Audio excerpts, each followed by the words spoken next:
झनक और अनिरुद्ध होंगे फिर से एक। शुरू हुई उनकी हल्दी की रस्में। झनक ने लगाया अनिरुद्ध को तमाचा। जी हाँ दोस्तों, हम बात कर रहे हैं स्टार प्लस के शो झनक की। तो दोस्तों, आगे बढ़ने से पहले अगर आप इस चैनल पर नए हैं तो इसे सब्सक्राइब कर दीजिए, साथ ही बेल आइकन दबाना ना भूलें। वीडियो अच्छा लगे तो इसे लाइक ज़रूर कीजिएगा। चलिए आगे बढ़ते हैं दोस्तों। जैसे कि झनक सीरियल में अभी तक आपने देखा कि झनक सोच रही होती है कि अनिरुद्ध को सारी बातें बता दे, लेकिन वह नहीं बता पाती है। झनक बोलती है, सर जी आप एक बार सोच लीजिए, क्योंकि मून भी है।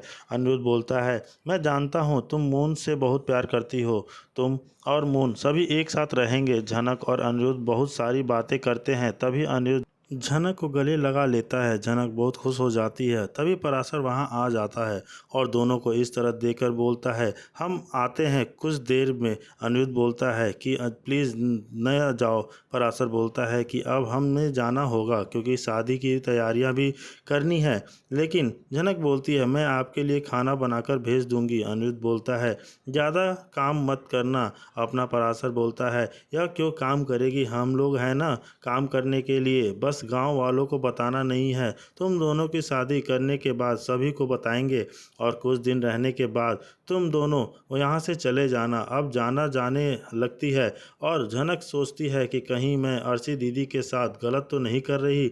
आखिरकार इतने दिन रहने के बावजूद वह सर जी के साथ रह नहीं पाई और सर जी मुझे भूल नहीं पाए। उनका सर जी से अलग होना ही भाग में लिखा था। अनिरुद्ध सोचता है कि अब झनक को इसे फाइनली मिल रही है। वहीं दूसरी तरफ झनक लगाती है अनिरुद्ध को तमाचा। जी हाँ दोस्तों, हुआ कुछ ऐसा कि झनक जो जोरदार तमाचा अनी को मारती है।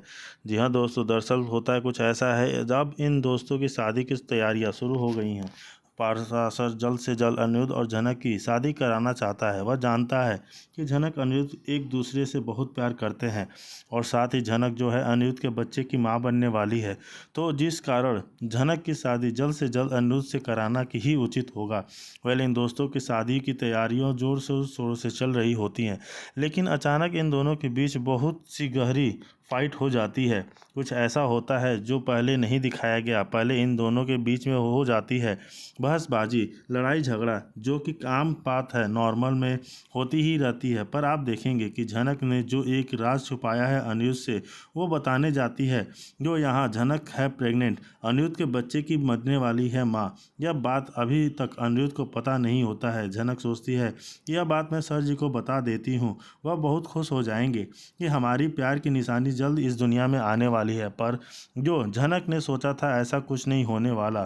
तो दोस्तों, मेकर्स अभी भी इन दोनों के एक नहीं करने वाले हैं, सिर्फ भ्रम में है और बेवकूफ़ बनाने की कोशिश कर रहे हैं। आप देखने वाले हैं कि जब झनक अपनी ये खुशी बयां करती है अनिरुद्ध के सामने, तो अनिरुद्ध जो है बहुत ज़्यादा गुस्सा हो जाता है कि यह तुम क्या कर रही हो। झनक इनफैक्ट वह झनक के कैरेक्टर पर ऊपर सवाल उठाने लगता जाता है।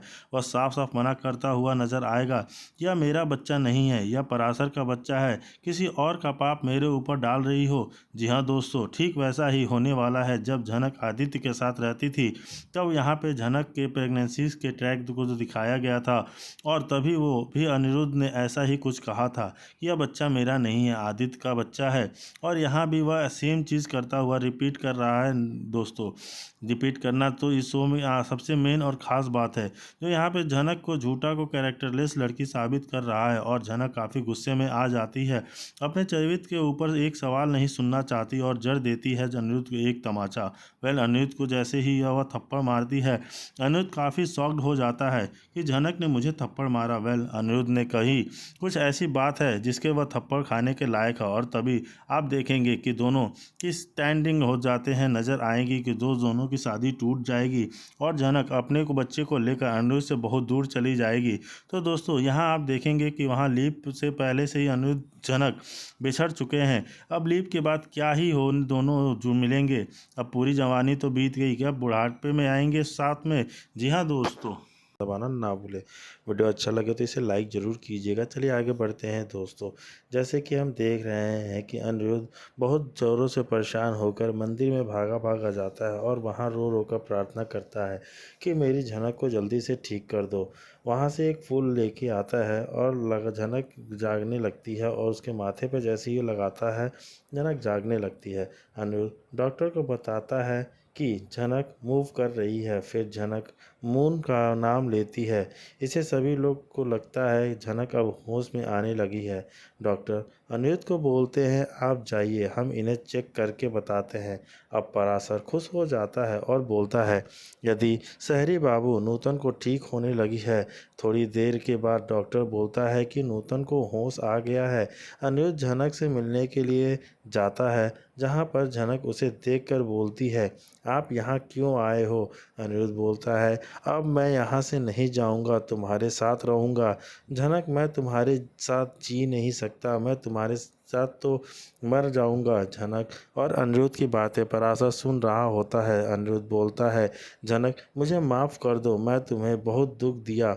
जी हाँ दोस्तों, अनिरुद्ध बोलता है कि जनक से, मुझे माफ़ कर दो, मैंने तुम्हें बहुत दुख दिया है। जब मुझे और तो जनक बोलती है, अभी मैं किसी और की पत्नी हूँ, इसलिए आप मुझे इस तरह नहीं बात कर सकते। अनिरुद्ध बोलता है, तुम पराशर के बारे में सोच रही हो ना, मैं पराशर से तुम्हें मांग लूँगा, उसके सामने भीख मांगूंगा, माफ़ी मांगूंगा। जनक बोलती है, सर जी प्लीज़ आप ऐसी बातें मत कीजिए।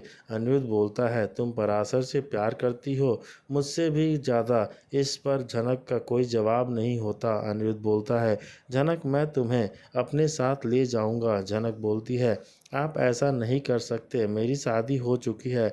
अनिरुद्ध बोलता है, पर मैं तुमसे बहुत प्यार कर सकता हूँ, तुम्हारे बिना नहीं रह सकता। झनक बोलती है, मेरी तबीयत ठीक हो जाने दीजिए, इसके बाद मैं आपको बता दूंगी मैं आपके साथ जाना चाहती हूँ कि नहीं।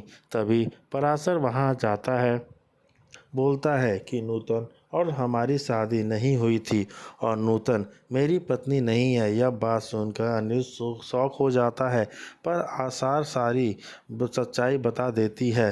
नूतन को बचाने के लिए हमने अपने गांव वालों से झूठ बोला, क्योंकि इसके पास एक बच्चा था और गांव वाले इस तरह हमारे गांव में नहीं रहने देते, इसलिए मुझे इसे अपनी पत्नी स्वीकार नहीं करना पड़ा मेरी शादी से कभी नहीं हुई है। मुझे मालूम है कि नूतन तुमसे बहुत प्यार करती है, यह किसी से शादी नहीं कर सकती। झनक बोलती है, पराशर बस कीजिए। पराशर बोलता है, हम चाहते हैं कि तुम दोनों खुश रहो, एक साथ रहो। पराशर बोलता है, हम चाहते हैं कि तुम दोनों शादी कर लो और इससे शादी करके उसे शहर ले जाना। पराशर बोलता है, यह शहरी बाबू तुमसे बहुत प्यार करता है। अनिरुद्ध शादी करने के लिए मान जाता है।